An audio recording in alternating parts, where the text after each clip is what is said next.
The neutral from the transformer to a 240/120 volts resistance is indeed grounded. Specifically, it's bonded to the grounding electrode system, often at the main service panel. This connection commonly involves the water pipe or a ground rod, forming a vital link to the earth. The neutral serves several crucial functions. Firstly, it carries unbalanced current. In a perfectly balanced electrical system, current flows equally through both hot conductors, returning via the neutral.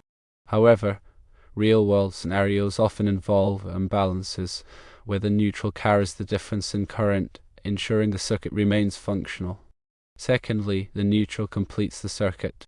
It acts as the return path for current flowing back to the source. Without a complete circuit, electricity cannot flow, making the neutral an indispensable component. Now let's discuss how circuit breakers respond to different fault conditions. In the event of a short circuit, which is a direct, low-resistance connection between the hot conductor and the neutral, a massive surge of current occurs. This intense current triggers the circuit breaker to trip through both thermal and magnetic mechanisms, effectively interrupting the circuit. Ground faults, on the other hand, happen when the hot conductor comes into contact with the ground or a grounded surface. This results in current flowing through the grounding electrode system. The circuit breaker typically trips in response to this overcurrent situation, often utilizing thermal action to break the circuit. Even if the neutral connection is lost, a circuit breaker might still trip on a ground fault, assuming the grounding electrode system provides a sufficiently low resistance path to ground. This underscores the importance of a properly installed and maintained grounding system. The grounding electrode system itself plays a vital role in electrical safety. Its primary purpose is to furnish a path for fault currents to return to the ground. This protective measure safeguards both people and equipment from potentially dangerous voltage levels. The grounding electrode system typically includes components like a water pipe and one or more ground rods, creating a comprehensive network for grounding. It's crucial to remember that the grounding electrode system has a limited current carrying capacity, often around 4.8 amps at 25 ohms. Understanding this limitation is key to comprehending its role in fault current management. Earth grounding doesn't always immediately clear ground faults, but it's still essential.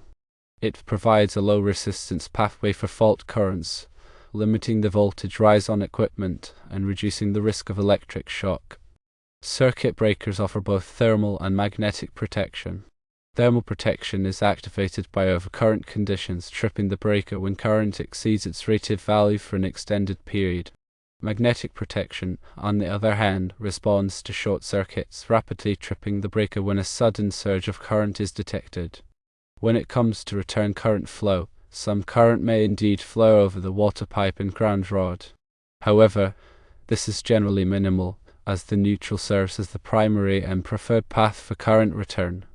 If the grounded neutral is bonded to the grounding electrode in the main disconnect, a small amount of return current does flow over the water pipe and grounding electrode, in addition to the neutral conductor.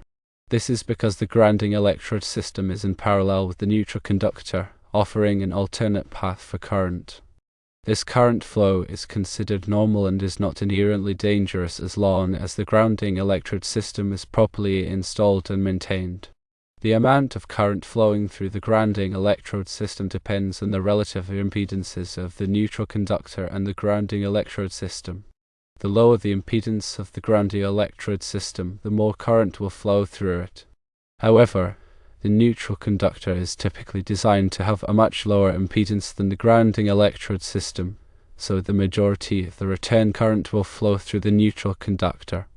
The bonding of the grounded neutral to the grounding electrode system is essential for safety.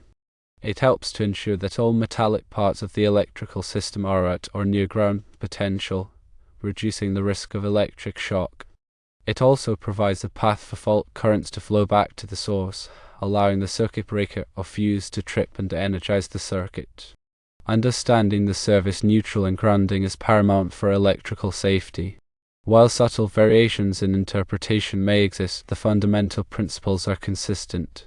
Firstly, the neutral is grounded at the service panel, serving as a foundational safety measure. Secondly, it carries unbalanced current and functions as a crucial return path for electricity. Thirdly, it plays a vital role in tripping circuit breakers during short circuits and ground faults, protecting against potential hazards. Fourthly, the grounding electrode system provides a designated path for fault current and limits voltage rise, ensuring a safer electrical environment. Finally, circuit breakers offer both thermal and magnetic protection, safeguarding against a range of electrical faults. Now let's delve a little deeper into some of the intricacies of grounding and bonding, as well as circuit breaker operation and coordination to further clarify these essential electrical concepts. We'll begin by elaborating on the purposes and requirements of grounding and bonding, focusing on how they contribute to a safe and reliable electrical system. Grounding, in the context of electrical systems, refers to connecting the neutral conductor to the earth at the service entrance. This connection is achieved through a grounding electrode system, which typically consists of a ground rod, a metallic water pipe, or a concrete encased electrode. The primary purpose of grounding is to provide a low impedance path for fault currents to flow back to the source, which helps to ensure that circuit breakers or fuses will trip quickly and reliably in the event of a ground fault. Grounding also helps to stabilize the voltage of the electrical system with respect to earth, which can reduce the risk of electric shock. Bonding, on the other hand, refers to connecting all of the non-current carrying metallic parts of an electrical system together. This includes things like metal conduits, metal enclosures, and metal equipment frames.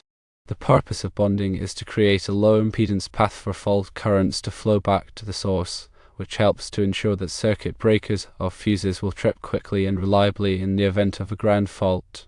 Bonding also helps to equalize the voltage between different metallic parts of the electrical system, which can reduce the risk of electric shock. The National Electrical Code, or NEC, provides detailed requirements for grounding and bonding electrical systems. These requirements are designed to ensure that electrical systems are installed and maintained in a safe and reliable manner. Some of the key NEC requirements for grounding and bonding include the following. Firstly, the neutral conductor must be grounded at the service entrance. Secondly, the grounding electrode system must meet certain requirements for impedance and resistance. Thirdly, all non-current carrying metallic parts of the electrical system must be bonded together. Fourthly, bonding jumpers must be sized according to the NEC tables. Fifthly, grounding and bonding connections must be made in a secure and reliable manner. Next, let's turn our attention to the operation of circuit breakers, examining how they respond to overcurrent and short circuit conditions. Circuit breakers are designed to protect electrical circuits from overcurrent and short circuit conditions. An overcurrent condition occurs when the current in a circuit exceeds the rated current of the circuit breaker.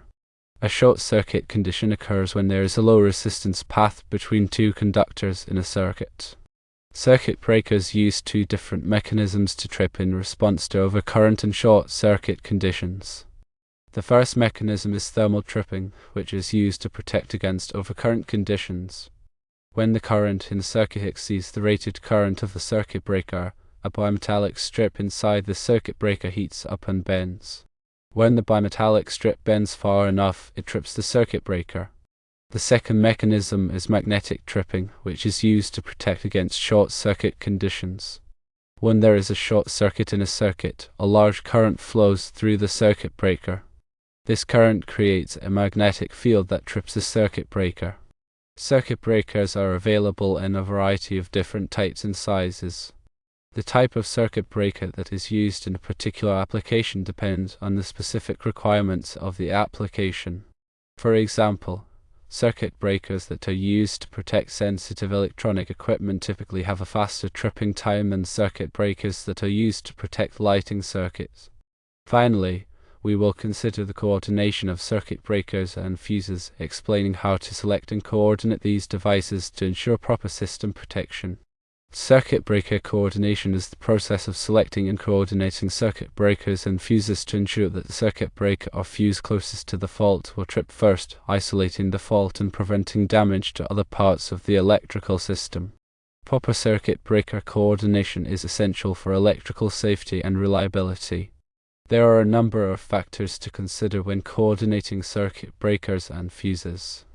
These factors include firstly, the available fault current, secondly, the interrupting rating of the circuit breakers and fuses, thirdly, the time current characteristics of the circuit breakers and fuses, fourthly, the load characteristics. The available fault current is the amount of current that is available to flow in a circuit in the event of a fault.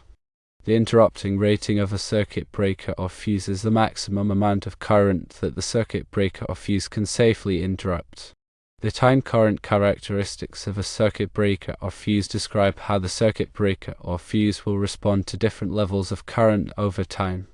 The load characteristics are the electrical characteristics of the loads that are connected to the circuit. Once all of these factors have been considered, the circuit breakers and fuses can be selected and coordinated to ensure that the circuit breaker or fuse closest to the fault will trip first. This will help to protect the electrical system from damage and ensure that it operates safely and reliably.